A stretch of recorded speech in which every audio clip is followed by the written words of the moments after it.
Well, everyone, the iPhone 12 mini is one of those iPhones that came out back in 2020, and what was very, very interesting was that this was the first and the second to the last iPhone mini that we've ever seen. It was pretty much, I like this iPhone more than I like the Plus iPhones nowadays. It seems like the Plus iPhones are like such a weird thing that Apple made. I feel like with the iPhone mini though, they had really good intentions. I think this was a pretty good iPhone, but I think the 13 mini was just so much of a better device, and that one made way more sense to buy in my opinion. So if you're in the market and if you want to buy something like an iPhone 12 mini, I will leave the 12 mini and the 13 mini linked down in the description. You can get them from there. You can help support the channel at the same time. Now, starting off with the outside of the iPhone 12 mini, this iPhone on the front had a 5.4-inch Super Retina XDR OLED display. Now, when I looked at this panel back then, I was like, this is a pretty good panel. It really wasn't like amazing, but it was like a good panel for the most part. And even now, it still holds up decently well. I think there's a lot of aspects of this panel that could have,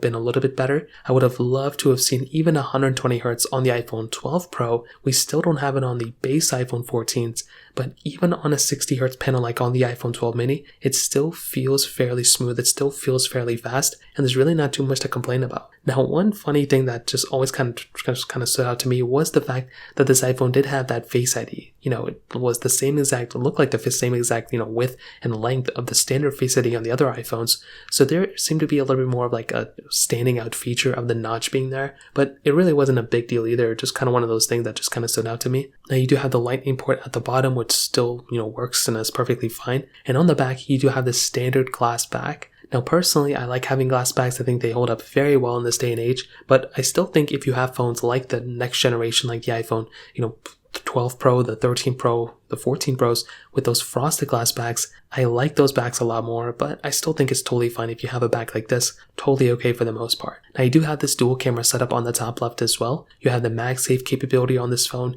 You have IP certification on this phone as well. And overall, you definitely have a very, good feeling phone in a super small package. It's definitely not the biggest phone of all time, but I do think what Apple was trying to do here, they had good intentions. I think with the Plus lineup, they were just trying to make an iPhone for the sake of making an iPhone.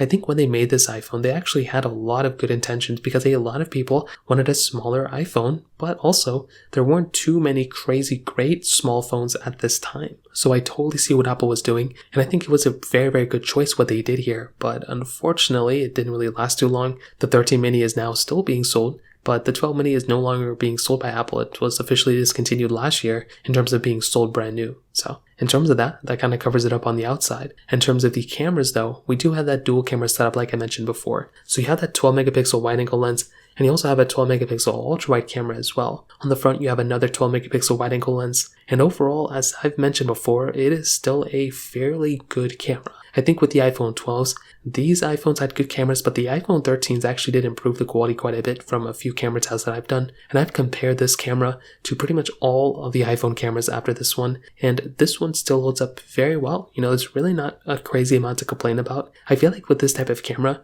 you are getting not only the job done, but you are still getting a phone that's going to be lasting quite a bit of time in that camera department. On top of that, a lot of phones, like a lot of applications for that most part, like Snapchat and TikTok and whatnot, those applications are going to be, optimized for these types of lenses. So personally, that was the one thing where when I looked at this phone and you had that type of capability, that was something that was really nice because you had a phone that had a really good camera there. So although it is missing a telephoto lens, and although it doesn't really have the craziest capability, you still have 4K at 60 on the back, you still have 4K at 60 on the front, and for the most part, it's still a very capable camera when it comes down to it. So in terms of that, it pretty much gets another thumbs up from me in my opinion. Now, moving on to the software and longevity, this is another area of this phone where it's going to be a little, not finicky, but it's going to be a little different. And what I mean by that is with the iPhone 12 mini, this phone is going to be lasting for several more years. We don't know how much longer it's going to last, but when I look at something like the iPhone 12 mini, this phone, right, it came out in 2020. It started off with iOS 14. Right now it's on iOS 16. I would imagine that this phone is probably going to get another 3 versions of software. So for this specific year, we're going to be getting iOS 17, iOS 18, and iOS 19. This phone could theoretically end like 2026 for that matter. So if you still have an iPhone 12 mini, this phone is going to be here for many, many more years. This phone is not going to be discontinued anytime soon, and that is something where when I look at this phone, that's something I'm actually kind of happy about. Getting a phone that is still going to be supported with software, very, very happy about that, and I'm just kind of excited to see where this ends up going for the whole entire software, iPhone lineup. But as of right now, we're in a really good spot in my opinion. Now moving on to the actual performance of this phone, this iPhone has that Apple A14 Bionic chip inside of it with 4GB of RAM. Now, from my whole entire life of using any iPhone, you're definitely not going to be getting like the most premium chipset or most amount of RAM on their cheaper base iPhones like the iPhone 12 or 12 mini. But at this moment, you are still getting the same chipset for the most part as those top tier iPhones. Nowadays, they're a little bit different. But at this moment, you could have the Apple A14 Bionic chip and you could still be getting like a very, very good performing chipset from this type of iPhone. So that was something when I personally looked at this phone, I was really happy about. And I will say the performance of this phone with any iPhone with the Apple A14, it still holds up very, very well.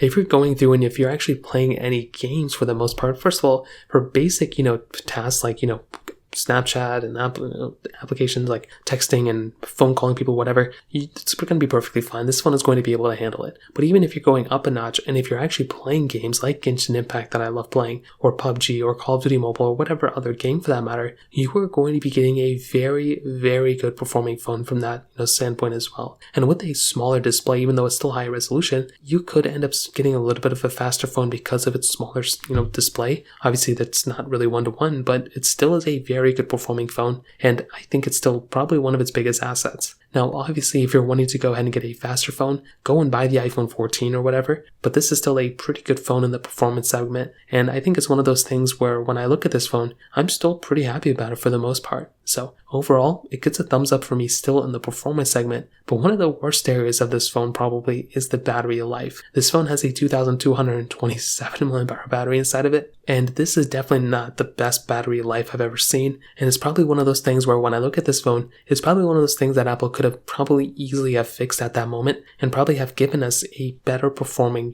battery at this moment. I feel like this was the break it for this phone. I feel like if this phone had a better battery life inside of it, it probably would have given us a better experience with the iPhone mini lineup and probably made us feel better overall about buying a phone like this. And that was the one thing, again, when I looked at this phone, I feel like Apple could have done a better job. Again, there's really not much we can do about it at this point, but it is one of those things that kind of stands out to me. So overall, to kind of sum up this video, I think the iPhone 12 mini is still worth it in 2022, or in 2023 for the matter. It's still worth it. I think it's still worth buying, but I think the iPhone 13 mini just is such a better phone than this thing that it doesn't really make too much sense to actually buy a phone like this. I think it makes way more sense to actually purchase a phone like the iPhone 13 mini, or even an iPhone 13 or iPhone 12. If you can get those phones, I would probably recommend buying those phones over this one. But this is not a bad phone. If you currently own it, I would say keep it for as long as you can. But, the choice is yours. I think this is still a phone that's going to be lasting for quite a bit of time, but if you don't own it, I would probably go for the 13 mini. So that pretty much covers it up. If you have any other thoughts or questions, let me know in the comment section below. Hit the like button, that would mean so much, but definitely hit that subscribe button.